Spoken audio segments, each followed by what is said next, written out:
नमस्कार. तरुण भारतच्या न्यूज बुलेटिनमध्ये मी रोहित साळुंखे आपल्या सर्वांचे स्वागत करतो. आता पाहूया ठळक घडामोडी. पर्यावरणाला हानिकारक ठरणाऱ्या प्लॅस्टिकची योग्य वापर करण्यासाठी बेळगाव महापालिकेने एक नामी शक्कल लढवली असून ती म्हणजे या प्लॅस्टिकपासून रोड बनवण्याची.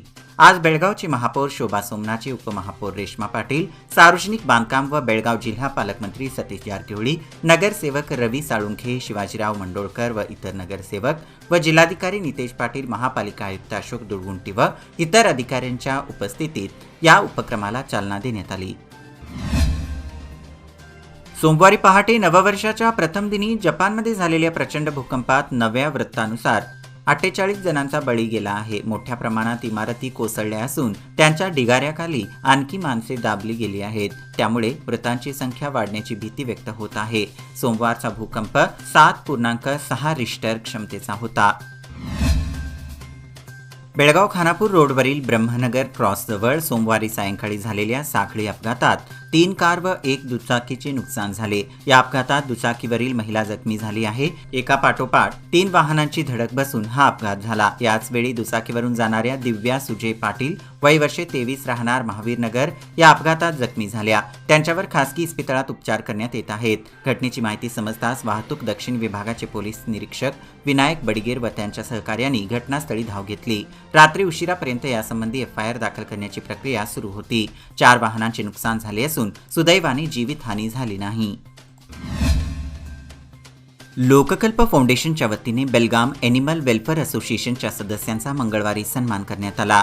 अपघातग्रस्त तसेच आजारी जनावरांवर उपचार करून त्यांना दत्तक स्वरूपात इतरांना देण्यासाठी ही संस्था काम करते. मागील काही वर्षांमध्ये या संघटनेच्या पदाधिकाऱ्यांनी केलेल्या कार्याची दखल घेऊन लोककल्प फाउंडेशनतर्फे त्यांच्या सदस्यांचा सन्मान करण्यात आला. या कार्यक्रमाला लोकमान्य सोसायटीचे व्हाईस चेअरमन अजित गरगट्टी, संतोष कृष्णाचे, regional manager MM Patil, assistant regional manager CR Patil, Lokkalp फाउंडेशनच्या CRS मॅनेजर मालिनी बाली यांच्यासह इतर उपस्थित होते. बेळगाव उत्तरचे आमदार आसिफ सेठ यांनी मंगळवारी उज्ज्वलनगर, अमननगर या परिसराला भेट देऊन येथील समस्या जाणून घेतल्या. जनता दरबारामध्ये नागरिकांनी मांडलेल्या समस्या त्वरित सोडवल्या जातील असे आश्वासन त्यांनी यावेळी दिले. उज्ज्वलनगर, अमननगर या परिसरात पक्के रस्ते, गटारी तसेच इतर सुविधा उपलब्ध करून देण्यात येतील असे त्यांनी सांगितले. जलवाहिन्या नसल्याने पाणी पुरवठ्यात व्यत्यय येत असल्याच्या तक्रारी नागरिकांनी मांडल्या. नवीन जलवाहिन्या घालण्याचे काम लवकरच पूर्ण करण्यात येईल असे आश्वासन त्यांनी जनतेला दिले. नगर विकास विभाग, जिल्हा प्रशासन कनबर्गी योजना क्रमांक 61 मधील 50 एकर जमिनीचा न्यायालयात वाद असला तरी सातत्याने बुडाकडून सर्व्हेसाठी प्रयत्न होऊ लागले आहेत. मात्र बुडाला 1 इंचही जमीन देणार नाही असा पवित्रा कनबर्गी येथील सिद्धेश्वर शेतकरी संघटनेने घेतला आहे. शिवाय याबाबत बुडा आयुक्तांना निवेदन सादर केले आहे. बेळगावची सुरीली अंतरा कुलकर्णी हिने कलर्स मराठी वाहिनीवरील सूरनवा ध्यासनवा या गाण्याच्या स्पर्धेमध्ये 2रा क्रमांक पटकावत उपविजेतेपद पटकाविले आहे. या स्पर्धेत तिने 15 स्पर्धकांसमवेत आपल्या गायकीने प्रेक्षक, ज्युरी अवधूत गुप्ते आणि महेश काळे यांची मने जिंकली. या स्पर्धेतील ती सर्वात लहान स्पर्धक असल्याने तिला सर्वांचे प्रेम मिळत गेले. अंतरा सध्या बेळगाव येथील गोगटे कॉमर्स कॉलेजमध्ये पहिल्या वर्षात शिकत असून तिचे संगीत शिक्षण मंजुश्री खोत आणि वोकल ट्रेनिंग रफिक शेख यांच्याकडे झाले आहे. सध्या ती कोल्हापूर येथील सुप्रसिद्ध गायक स्नेहा राजुरीकर यांच्याकडे शिक्षण घेत आहे. येळ्ळूर नाका, वडगाव, बेळगाव येथील बस थांबा हा नागरिकांच्या करिता नसून वाहनांच्या पार्किंगसाठी बनविलेला आहे की काय असा प्रश्न सध्या पडला आहे. येथील स्मार्ट बस थांबा गेल्या अनेक वर्षांपासून मोडकळीस आलेला आहे. याचे छप्पर कधीच उडून गेलेले आहे. प्रवाशांना बसण्यासाठी ठेवण्यात आलेल्या खुर्च्या गायब झालेल्या आहेत. स्वच्छता नाही. या परिसरातून अनेक विद्यार्थी, ज्येष्ठ नागरिक आणि नोकर वर्ग प्रवास करीत असतात. तरुण भारत वृत्तपत्र तसेच सोशल मीडियाच्या माध्यमाद्वारे याबद्दल अनेकदा बातमीही प्रसिद्धीस आली आहे. मात्र याचे कोणालाच भान नाही आहे असे वाटू लागले आहे. संबंधित अधिकाऱ्यांनी याकडे लक्ष पुरवून शहरातील मोडकळीस आलेल्या अशा अनेक बस थांब्यांची वेळेत दुरुस्ती करावी अशी मागणी प्रवासी वर्गातून होत आहे. केंद्र सरकारने आणलेल्या नवीन मोटर वाहन कायद्याच्या विरोधात ट्रक टँकर चालक सहभागी झाल्याने काही राज्यांमध्ये पेट्रोलचा तुटवडा भासू लागला आहे. परंतु बेळगाव जिल्ह्यामध्ये पेट्रोल व डिझेलचा मुबलक साठा असून सध्या तरी कोणत्याही प्रकारचा तुटवडा जाणवलेला नाही. त्यामुळे इतर राज्यांमध्ये पेट्रोल भरण्यासाठी गर्दी होत असताना बेळगावमध्ये मात्र सुरळीत पद्धतीने पेट्रोल पुरवठा सुरू आहे. एकाच वेळी नावगेतील 4 घरे लक्ष्य करून तोडफोड करण्यात आली असून त्रिकोणी प्रेम प्रकरणामुळे हल्ला झाल्याची प्राथमिक माहिती समोर आली आहे. मोबाईलवर स्टेटस ठेवल्याप्रकरणी नावगे आणि बहादरवाडीतील मुलांच्यात राडा झाल्याने 2 दिवसापूर्वी गावचा पंचांच्या मध्यस्थीने समजूत काढण्यात आली होती. बेळगाव ग्रामीण पोलीस स्थानकाला याची पूर्वकल्पना देखील देण्यात आली होती.